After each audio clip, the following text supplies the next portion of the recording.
Hi Year 8s, so this is the third and final video in the series about creating an Adrian Wong style still life painting. In this video we're actually going to be making this painting using some of the information that we picked up from the last two sessions on mixing and applying paint from your Koh-i-Noor watercolor discs. You're going to need your watercolor disc, your brush, and your painting, or that is your drawing on watercolor paper.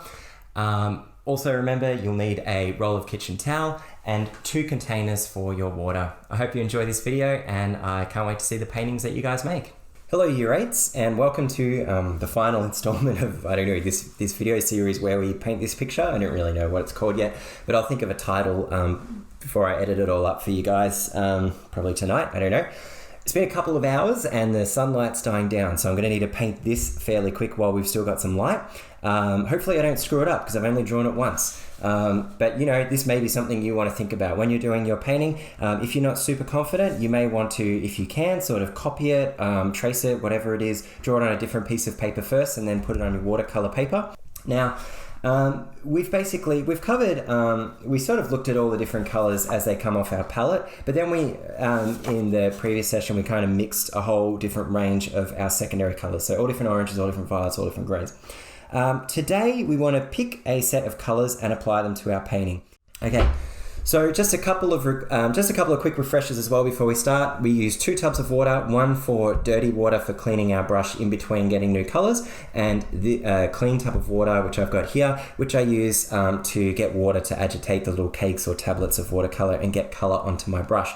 The brush, precision instrument, we want to make sure it's coming to a fine point like this. So remember to wash your brush regularly, don't press it onto the bottom of the container.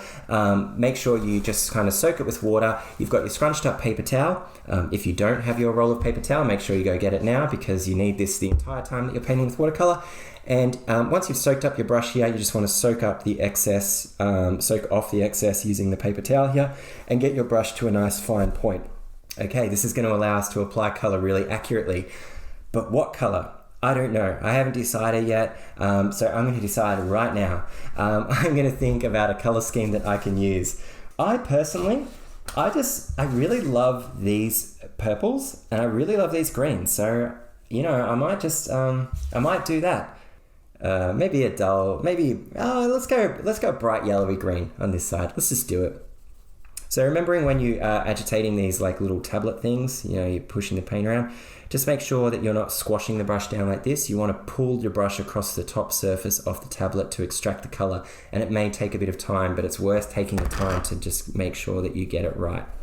One other quick thing to mention is sometimes you don't really know exactly what the color is going to come out like on your painting. So what I think is a good idea is I like to just try out the color on the edge of a scrap piece of paper and just make sure that I actually like it. And as it happens, I really do like that. So I'm going to go with green here and I'm just going to start putting it down. I can pop that down.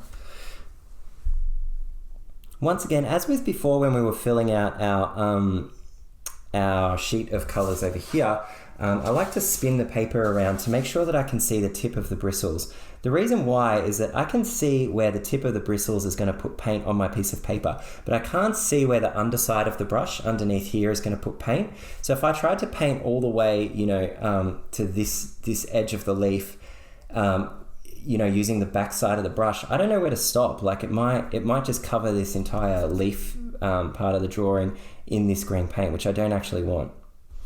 We don't want to overwork this. Once we've put the color down, I just want to leave it and let it kind of soak and do its job. Okay, so you kind of have to be pretty certain about the color that you're actually going to use. You don't want to just start like faffing around and like getting like, you know, just trying to fix things and correct things. Just, you know, we want to be precise, like that's sort of an element of this artwork, but at the same time we need to accept that, like, you know, things are going to happen and the watercolor will do its own thing and it'll probably look really cool. So I'm going to grab my color that I've mixed here and some blue. I don't know if that's in the frame, but hopefully it is. And I'm going to mix up basically a version of the color that I had here, but with green.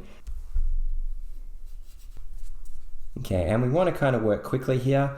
We don't want to allow the paint to dry too patchy. I might do a very similar green down here.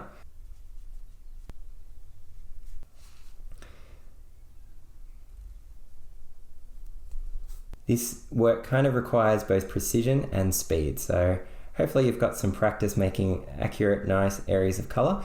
I think when you're doing this, you can absolutely leave a little edge almost of white in between the colors, just to make sure that you're not kind of overlapping them. I think that's better than like the colors overlapping in a sort of, a bit sloppy sort of way.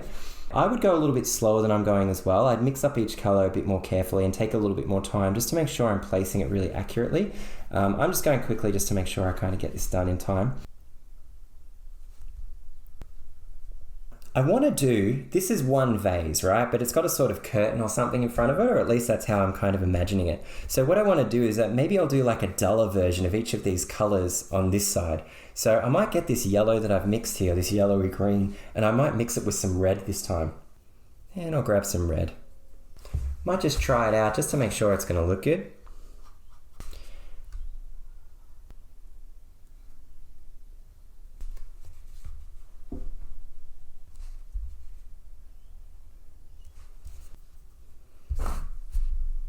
This is where having the tip of the brush in really good condition allows you to get nice fine edges. So that's what all the work to keep the brush clean and in good order is for.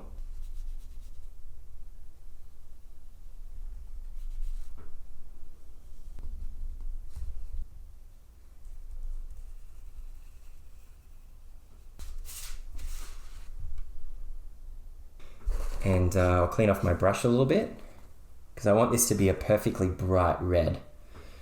And I might even, I might even use this fiery orangey red. This sort of part of the painting is going to be the trickiest thing. I would strongly suggest doing the edges first and giving yourself a little bit of room to put your hand. Like, you'd want to do something like this after this paint has dried, so you're not putting your hand in your own wet paint.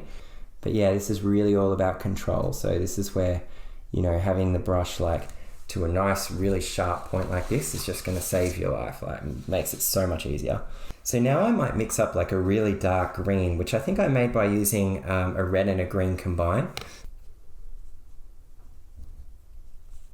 I'm like you guys, like I get really excited about the bright colors too. Like when I see a bright yellow, like the color of my old bike, I absolutely love it. But the interesting thing is sometimes like just when you're making a painting, when you use like strange, unusual, dull colors, it just, using them together, it just transforms them, and it does something that you don't really expect when you're using like colors that you typically see. I would suggest using a lot of the colors that you've mixed here, like use mixed colors, not just colors straight off the palette.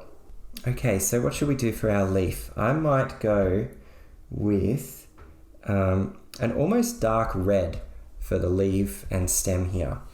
So I'm grabbing some green from this part of my palette here, and I am mixing it with my red here to make a really dark red. Looks pretty good. I'm going to do the stems first, and the reason why is that I want as much of this paper dry as possible while I do the fine work. So this is really, it's kind of dangerous, but also this is going to be like one of the best bits of the painting. We need to make sure that we're being really accurate and careful. We don't want to overload the paint, the brush with paint here. Like if we overload the brush with paint, what's going to happen is we'll get like ugly big blobs and stuff like that. Now this is funny, I'm doing a line here, and you might think I would just grab my brush and just go like this, but actually what I'm doing is a bit different. First I'm painting one edge of the line. So I've got the tip of my brush and I'm going to paint all the way to this outer edge here. Then I'm going to flip the painting around and paint to this edge here.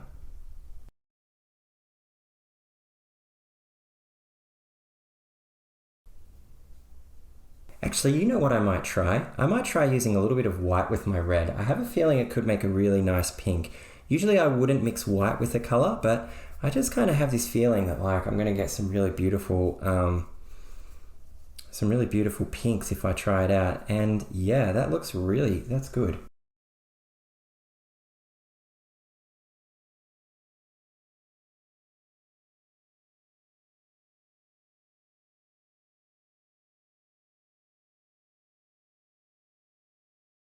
I'll just clean off this little cake of yellow because the yellow's gotten a little bit dirty. So I'm mixing my yellow with some of my green here. I might leave the ring of this glass white as well. So it's like I got a couple of white rings, like this ring, this one here. That'll look good, I think. Here I might actually use a bit of violet. I know it's mostly a red and green color scheme, but I think it could look really cool to just use one of these like violety blue colors here. I just think it's gonna look really amazing. And this is the value of having mixed a sheet. It's like, I know I can see what's gonna happen if I mix two colors. So let's give it a shot. I'm going to grab my blue and my violet. Where is it? Over here. And get a nice purple.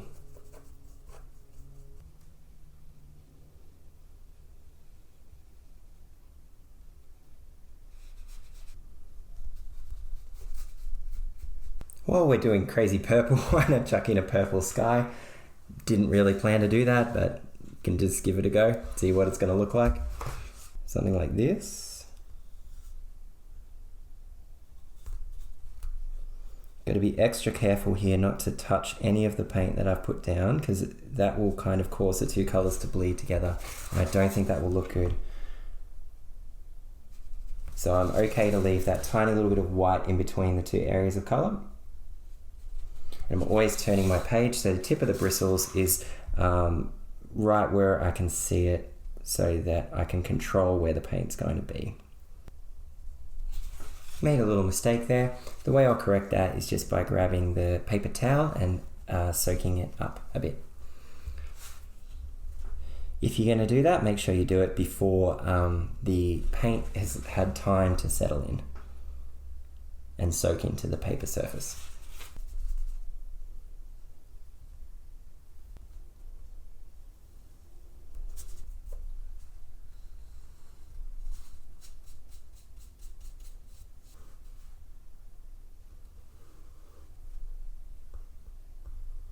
Whoops, made a little bit of a mess putting my hand in the wet paint, but that's okay. You guys are probably going to do something like that too a few times, so it's all good. It doesn't really bother me too much. I think the overall painting's going to be really good, so you know, you can't get too worked up about little mistakes like that.